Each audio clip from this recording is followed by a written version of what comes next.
Simraid YT, and today we're going to be doing the Doom Tower.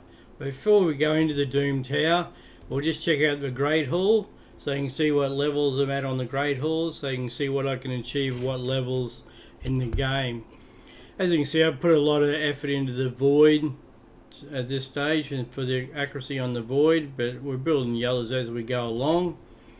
The champions we'll be using will be Mother Cybele. She'll be going the lead with her because she gives additional speed of 24%. Her skills are Master of Dread. As you can see, I've got it booked out. It attacks all enemies, has a 25% chance of placing a 30% decreased speed debuff for 2 turns.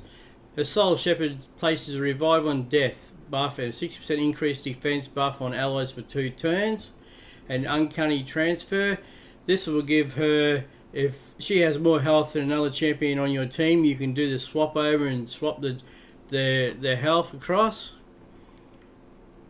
Mastery, she's been built out for offense and defense, as you can see here. Next, another champion on the team will be using Solus. He'll be used as a nuker. He's the same building offense and defense movements. So yeah, he'll be there for a lot of skill, for a lot of attack in our team. His skills are Bewildering Blow. Attacks one enemy, has a 35% chance of placing a stun debuff for 1 turn. And you can see I booked him out as well.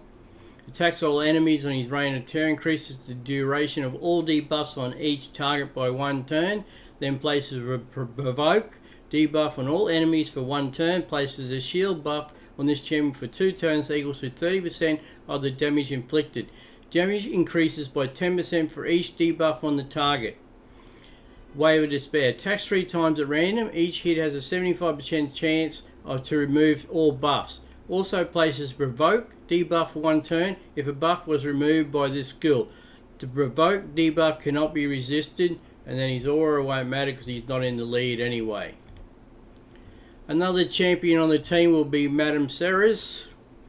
For her masteries, we build her out in defense and support because she's really there for her buffs, so really for what we're going to use. She's booked out as well. Panic Spread. Attacks one enemy, has a 20% chance of placing a fear debuff for 1 turn. This chance increases to 30% if the target is under 1 debuff. This chance increases to 45% if the target is under 2 or more debuffs. Midnight Ritual decreases attack and decreases defense. Removes all buffs from enemies, then places a 50% decrease attack debuff and 60% decrease defense debuff on all enemies for 2 turns. Trick or Treat. Attacks all enemies, has a 40% chance of stealing 1 random buff from each target, places a block debuff, buff on all allies for 2 turns if any buff is stolen, places a True Fear debuff for 1 turn on enemies who have buff stolen. And she's booked out as well. Witch's Grace places a shield buff on this champion equal to 10% of their max HP at the start of each turn. When attacked while under a shield buff, has a 35% chance of placing a fear debuff on attackers for 1 turn. We will have AOX in here as well.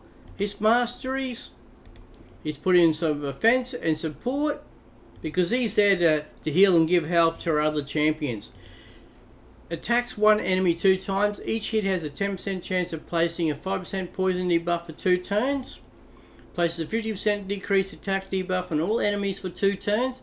Also has a 75% chance of decreasing each enemy's turn meter by 20%. Places a 30% decreased critical rate debuff on the target for 2% for 2 turns if they have a 50% or more turn meter after turn meter decreases. Lure of Restoration. This is what he's really in the team for. He attacks 1 enemy, then heals all allies by 10% of their max HP.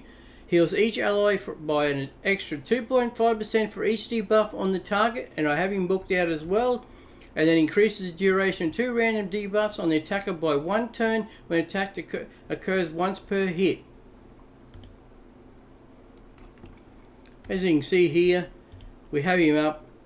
Critical damage 79, but his crit rate's important to make it so his turns at 224. His accuracy is 224, so it's pretty good rate for at this stage. And then we have Royal Guard. Now, Royal Guard skills, he's going to be another nuker in the team. Attacks one enemy, has a 50% chance of placing a 60% decreased defense buff for 2 debuff for 2 turns. And you can see I've got him booked out. His hamstring attacks 4 times at random. Each hit has a 60% chance of placing a 30% decreased speed debuff for 2 turns.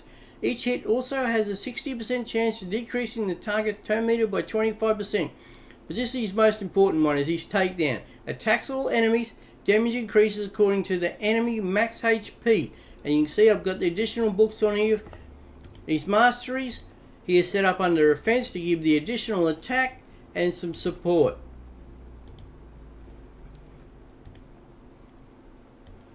And that's how we'll be doing the start of the Doom Towers. And we'll be doing just the normal first. Okay guys, we'll get underway with level 1 of the Doom Tower. Our team setup will be Mother Cybele in the lead to give the additional 24%. Then we have Madame Ceres. Remember, her skills will be removing buffs and adding buffs to our champions. AOX will be there to give our heal to our champions as well. And then we have our Solus and Royal Guard as our nukers to do the most damage.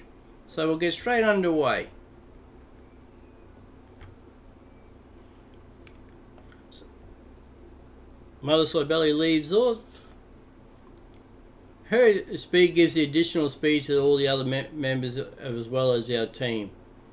And you know, the more speed you have, then the more additional turns you can get over the enemy. And that's what you really want. You want to be able to attack first, get your buffs up, and then your champions come in, your nukers, and do the damage to finish off the enemy as quickly as possible. As you can see, Madame Ceres is there, is putting the skills up, you know, to get those buffs underway. So that was floor 1, and our reward there was 100 energy. Okay, thank you.